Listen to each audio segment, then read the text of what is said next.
Meanwhile, government and business leaders remain confident that the country's high growth rates will continue this year. More foreign investments are also expected to pour in. Added details from Freddy Abando.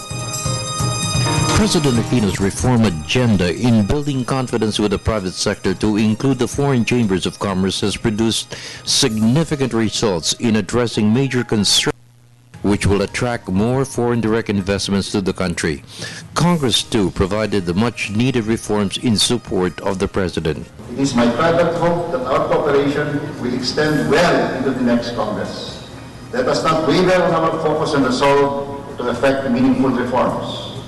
The reform process that we have started working on together should continue, and the seeds of change that we planted should be nurtured to their fruition. Based on the report of Arrancada Philippines, an advocacy of all foreign chambers of commerce in the country, 65% of proposed recommendations to the government which requires action has been addressed. These are reforms which will address the cost of doing business, cutting the red tape, fast-tracking the implementation of major infrastructure projects.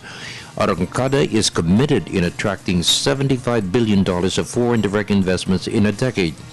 Both the executive and the legislative has been in constant consultation with the private sector to make progress in key result areas to achieve this goal.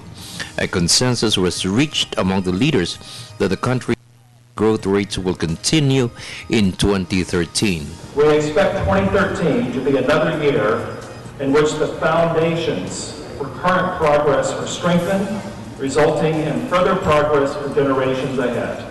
And if that is sustained and Tampakan 1 mine is opened, the Philippines will be very, very close to achieving the 8% growth rate, something to bear in mind.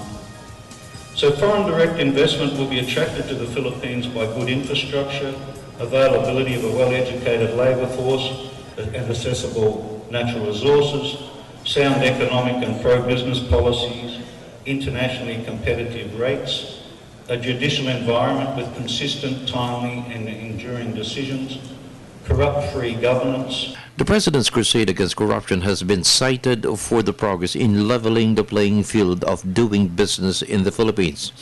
But the fight against corruption cannot be won alone by government. COA Commissioner Heidi Mendoza said the private sector must also share the burden. I am expecting much from the private sector. Next, I am expecting vigilance on the part of the citizens. For the People's Television Network, this is Freddy Abando reporting.